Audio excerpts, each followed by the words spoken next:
It helps, this one more day. And then you'll be like, wow, I did it, and it's like, oh, isn't that bad? And you can share with people. But also when you go to college, it's like, wow, you actually went outside of the country, that took some guts. And what'd you do? Wow, you built a home? Well, did you not use a hammer? No. Did you learn? It's like, I sure did. And so, like, if you can share that, you can share that with people. And also for you, with your family members, and with the schools that you're possibly going to go to, you share them the message that we have a lot here.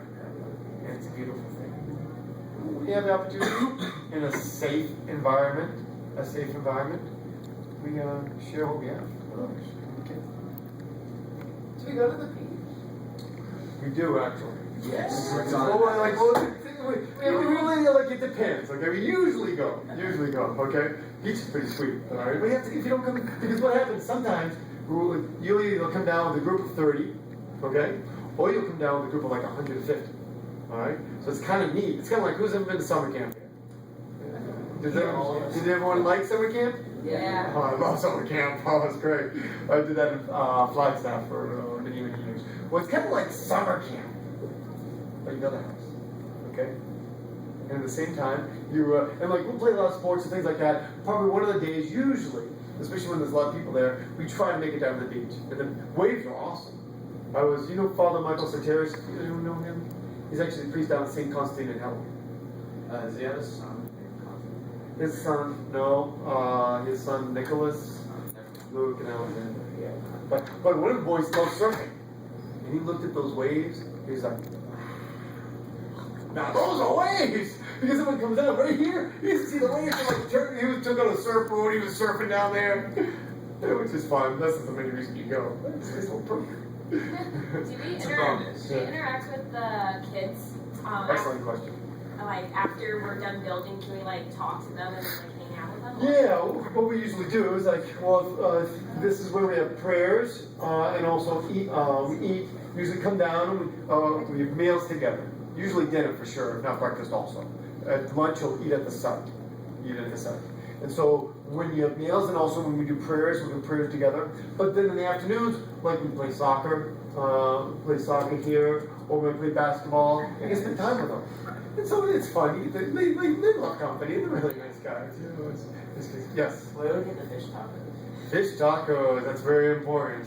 Well, through God willing, if when you come down, possibly if there's time, you get brought to one of the taco stands, or it might be on one of the menu items. Can't promise it the first time down, but if you're a regular comer, I can make sure it happens. Okay. What's that? Yeah, pull some strings. I can't promise those, but I can say, it's because with the smaller groups you have a little more flexibility. And sometimes it works, and also you got to remember, which is a blessing. Well, Father said I was going to have fish tacos, which is great. And actually, some of the meals would be really good, and some of the meals would be like oatmeal again. Wow, it's like hard-boiled eggs and oatmeal, that's a good thing, oatmeal, peanut butter, a little sugar, you're doing really well. This is so good. Actually, let's go. But before you know it, there's peanut butter and jelly. Peanut butter and jelly sandwiches are your favorite item. You never hear someone complain about peanut butter and jelly.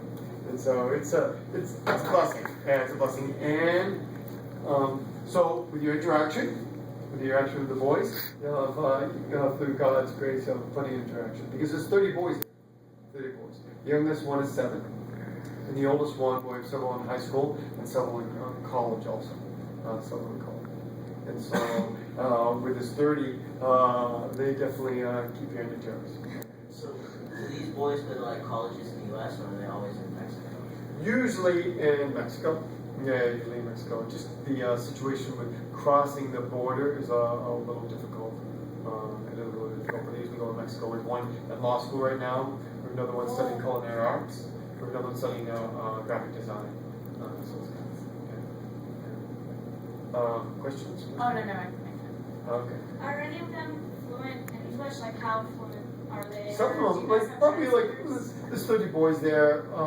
Probably about probably half dozen can communicate. Yeah, understand a lot, and Yeah, you learn Spanish, Spanish is good. Yeah, Spanish is good. Yeah. But then you like, and you learn really quickly.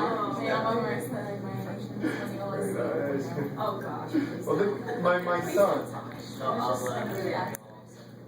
my son, who's I have 3 boys who live down there. They're bilingual now, and they're good translators also. Do you have a question? Yes, I did. So you mentioned there are 30 kids and some are in college. Are the boys allowed to stay there for as long as they'd like? Well, because it's kind of like at home. Like when you graduate from college, you're not too sure what you're gonna do. You know, mom and dad usually just don't throw you on the street, okay? But they still have rules to follow. And so the rules are either you're going to college or you're still studying. And remember, like many of these boys, just reality, they were abandoned at a young age or not so young, so they're behind in school. And so to catch up is a little challenging sometimes. And so they get through high school, okay, and then they have the opportunity to go to college, or they have to work. Those are the two. So they can stay there for a significant amount of time. They have to either be studying or working and participate in the, basically in the community too. You can't be, okay, well, I'm working, but I never, like, you just up in your little, your room there, I never see you. They have to participate in the prayers and liturgy on the weekends and the different activities we have going on. But yeah, they can stay. They can stay. Also, one question: how are they admitted to the orphanage? Okay. Just walk in, or is there an organization? Okay, that's a good question. How are they received at the orphanage? How are they received? What we have is a world that there's a lot of orphans around, and there's many orphans in Mexico, or there's many orphanages also. But we have designed our orphanage. The Orthodox is an Orthodox orphanage, by the way, Orthodox orphanage, and we have designed this to aid teenage boys from preventing them from being thrown into the streets. Because what happens in Mexico, the orphanage that the function usually 12 or 13, you have an orphan boy there, and you have little orphan girls, they're co-ed. But when they get 12 or 14, 12 or 13, well, it gets a little more complicated for little boys and girls. So therefore, well, we got to separate them. So what happens?